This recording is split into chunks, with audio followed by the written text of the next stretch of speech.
Hey guys, I'm Chelsea and this is A Very Bookish Girl. Welcome to my channel. Today I have a haul and I'm also going to be unboxing my Owlcrate that came in the mail. So I'm actually going to do this at the end in case people want to see what books I've gotten recently, so you guys don't get spoiled for Owlcrate if you don't want that. So I'm going to show you guys what I've gotten so far in the past like month and a half. I haven't really been buying new books. So I've gotten a couple here and there and I figured I would show you guys, especially because I went to Barnes & Noble today since I haven't been getting books and picked up some of the new ones that I really want to read. So from Amazon, that actually came earlier, like in the week, I had ordered Arch Enemies by Marissa Meyer. This is the sequel to Renegades, which I absolutely adored, so I'm super excited to read this. If you don't know what the Renegade series is about, it's about basically a world where there are superheroes and there are villains. With some people have power, some are not so much powered, as they just are smart and are able to make equipment. And you kind of watch this girl as she infiltrates the superheroes, and I don't know what to say without spoiling a bunch of it, because man, oh man, there's so much stuff that happens in Renegades, and I think it's been a while since I've read the first one, but I'm so excited for this book. I'm so excited. Then I went to Target last week and I picked up Girls of Paper and Fire. This is by Natasha Yan. Well, I don't know if that's right. And this is a fantasy book that is based on the system where there are typically, is it 8 girls?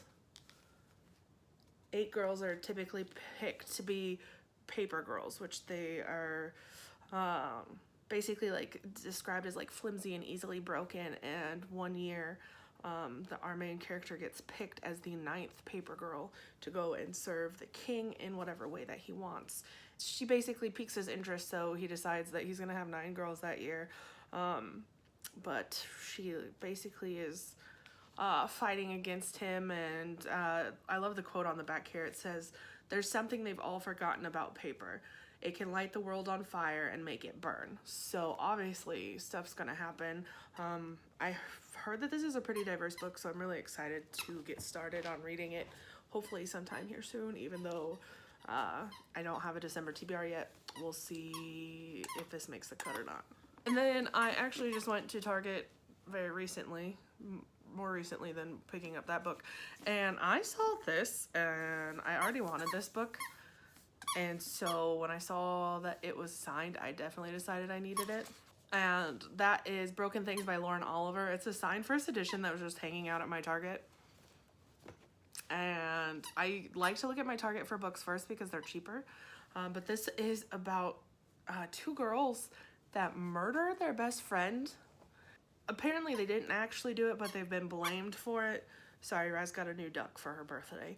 But they've been blamed for it, and so they've like tried to deal with it in their own way, and it's 5 years later and something happens to bring it all back up again.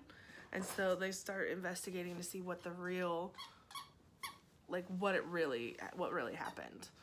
So then I got 5 books at Barnes & Noble today, because I have a problem. The first one I picked up is A Very Large Expanse of Sea. This is by Tara Maffei. I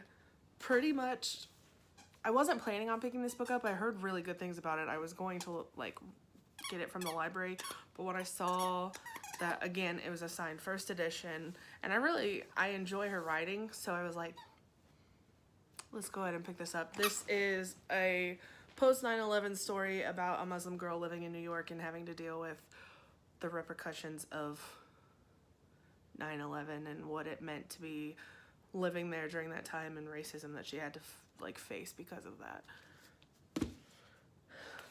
And then I picked up Sawkill Girls by Claire Legrand. This is something that's kind of been on my radar, but I feel like I've seen more than just Julia Pages and Pens has talked about this, but I knew that she read this. I think she got the ARC at BookCon and she really liked it. So yeah, I heard other good things. I know from somewhere, but I'm not sure, so I picked it up. It's about this group of girls that goes to a place called Salkill Island where girls apparently are going missing, and it's like a horror thriller kind of thing, so I don't know, maybe it'll be up my alley. And then these last 3 books that I got are kind of like in the realm of what I've been really enjoying lately reading wise. So yeah, the first one that I have is The Color of Lies. This is by C.J. Lyons. This is about a girl whose parents were murdered when she was younger. She's a senior in high school and is contacted by a journalist. The journalist lies to her to meet her so they can start an interview, and then he tells her that he actually wants to talk to her about the murder of her mother, and so it reopens some old wounds, and she decides to try and solve her mother's murder and figure out who's telling her the truth in her life and who's not telling her the truth in her life, because she apparently also has this gift where when she sees people, she sees like a color aura and she can tell whether they're lying or not. But then she starts figuring out like people have been lying to her, so she's not sure what to believe anymore with anything. Then we have 4321. This is by Courtney Stevens, which I have read some stuff by her before and I've really enjoyed. But this, like, I don't know why I'm in the mood to read things like this, because I've read Time Bomb recently and It Ends With Us, and they're heartbreaking, but they're absolutely beautiful.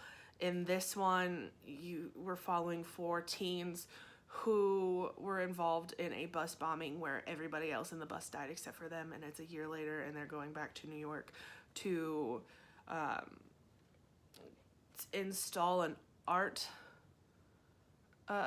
piece based on like the remains of the bus that they were on, and it's basically like reliving everything that happened to them, and one of the girls is actually the girlfriend of the bomber. So I'm really interested to see how this goes. I think I saw Chelsea at Chelsea Dolling Reads read it. Was it her? I don't know. I've been watching so much BookTube lately. Maybe it was her, or was it Lala? Y'all, I don't know. I watch too much BookTube, but it's something that's right up my alley right now, so I can't wait to pick this one up. And then the last book that I got today at Barnes & Noble is After Image by Naomi Hughes. Honestly, this is what pulled me in. I haven't even heard about this book, but it looks so beautiful. And then I read the back, which basically, it's a girl coming to hearing sirens and screaming, and she figures out she's the one screaming, and she hears people talking about blast radius, and it says, I inhale, the scream rises in my throat again, and it tastes like ash. Basically, this girl has been involved in a massive bombing in her city, and she's the only known survivor. And she's starting to see a boy in a white lab coat, and so she starts working with him to figure out who the bomber was before he comes back to try and finish her off. And it sounds amazing and it looks amazing. Like, yeah, Razzie, you want to show this book too? Like, look at that. You're making this hard, girlfriend. So again, I don't know why I'm really enjoying things like this, but I feel like I just need that like gut-wrenching kind of read, so I think that's why I've been gravitating towards these more recently. Alright, so now that we've gone through all of those, it's time to open my Owlcrate. This is my November Owlcrate. I don't remember what the theme was, guys. I'm sorry. And usually I'll like pay attention and look at the card to try and figure out what the book is. I don't remember doing that either, unless it was in my video. But let's go ahead, open this up. Razzie, you're making this hard. So here is the cheat card, which looks really familiar. I'm going to set it to the side so I can read about the things that we're about to pull. This is what it looks like, and it looks like we might have a new pillowcase in here, which I actually really enjoy the pillowcases that I get from Owlcrate. So, oh, it's a little one too. How cute. It says, as long as there is life, there is hope. Ooh, from an Ember in the Ashes by Saba Tahir. Look at that. It's so pretty. So let's see where this comes from. Hopefully it doesn't. Okay. We absolutely love the Ember in the Ashes series as it features some of the most resilient characters in YA, we created this pillowcase exclusively with designer Evie Bookish. Oh, may this quote serve as a reminder that there is always hope. That's super exciting. And it's really pretty, so I need to find a pillow that I can put this on. How does it work? Is there a zipper? Yes, so there's a zipper that you can put it on. Okay, so can I throw your crocodile? Thank you. I'm gonna go ahead and go with this Owlcrate box next. Usually this comes with like a tea light or a mug or something. Ooh. Should I help you? Can I have him? Thank you. This is what is inside there. Look at that. I think this is like a little tea light holder maybe? No, it's definitely something else. And it's got a little Owlcrate sticker on the bottom. I think this was the second thing. Oh no, so use your exclusive planter to grow new life. Having little plants or flowers around can greatly help your mental health and create a space of comfort. This gold planter was designed by Team Owlcrate just for you. That is super, super cool. Like, the fact that they're like, oh, I have little plants because it'll help mental health. Props to you, Owlcrate. That makes me very happy. Okay. Oh, so many little wormies. So I'm gonna go for this bubble wrap thing next. Oh no! I see the book. God. Damn it! All right. So this says it's an Owlcrate exclusive wax seal kit. Ooh, and it's pretty purple. And then this stamp. Oh, it has a book with a heart on it. Can you guys see that? That's really cute. That's really cute. And then this has instructions on how to use it. I'm gonna put that away. I don't know if I'll ever use it, but I'll have it. What is this? Wishing bracelets. Roll 'em, string 'em, wear 'em. So this is what it looks like. You can see really good reflection on it. What is this? We thought it would be a lot of fun to include a little craft kit from Anne Williams this month. Write your secret wishes, hopes, and dreams on the paper beads. Whenever a day gets tough, your bracelet will remind you of things to look forward to. So like you make the own beads and everything. Huh, that's interesting. Then we have this print that says, I know better than to be afraid of stories, which looks like it's from Evermore. Does this say anything about it? Not really, but that's cute. And then there is Dumbledore and Fox.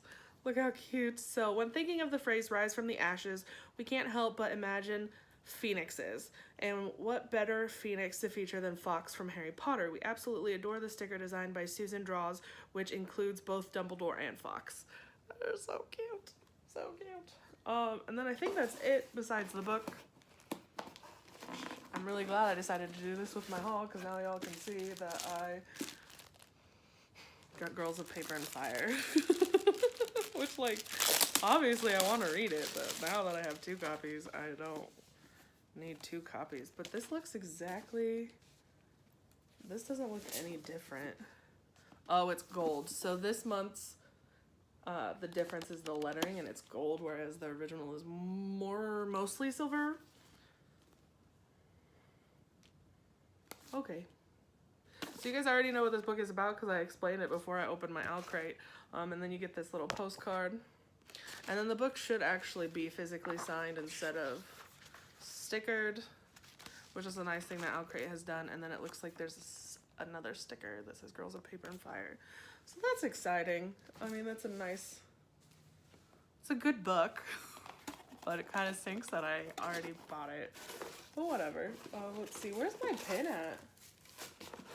Is there no pin this month? Oh, there it is. I was gonna say, what in the world? So there is my Phoenix pin. You get a pin every month and it matches the theme. And then, oh, let's clear these papers out. Without getting these wormies everywhere, because I know a certain somebody that would eat the wormies. Then you get your book, which will then, of course, have the picture of the 2 different copies in it, even though I could show you in person. And then it has like information about the next one, which is also on this card here. So December's box is Power of Illusions. Flip for a sneak peek. This is what the card looks like, and it looks like we are going to be getting a wooden bookmark from Ink and Wonder Designs in our box, which is really cool. So it says, get ready to step into a world of magic and wonder with our December box. We built this box all around the theme of illusions and trickery. Our book pick is a fantasy tale about a young orphan who must use her ability to create illusions in order to gain her rightful place in the palace court. She soon finds out that the palace life is not what it appears to be. The book will be a stunning exclusive edition and it will be signed by the author. You'll also find gorgeous items inspired by books such as the Carval series, The Night Circus, The Crown's Game, The Lunar Chronicles, and more. You can also expect to find a lovely item created by Ink and Wonder Designs. Psst, it's not a bookmark. Oh, so it's not going to be a wooden bookmark. We're so excited to end 2018 with a bang, and we can't wait for you to see what we've put together for you. So that's really exciting. Sounds like next month's going to be a good month. So that was my Owlcrate for this month. Let me know if you guys like me doing these unboxings. Do you want them to be like their own individual video, or is it okay that I put it with a haul? I don't know. But yeah, thanks for watching. I'll have a vlog up tomorrow. Hopefully, if I edit it like a good kid. And I'll see you guys in that one, hopefully. All right, thanks for watching. Bye.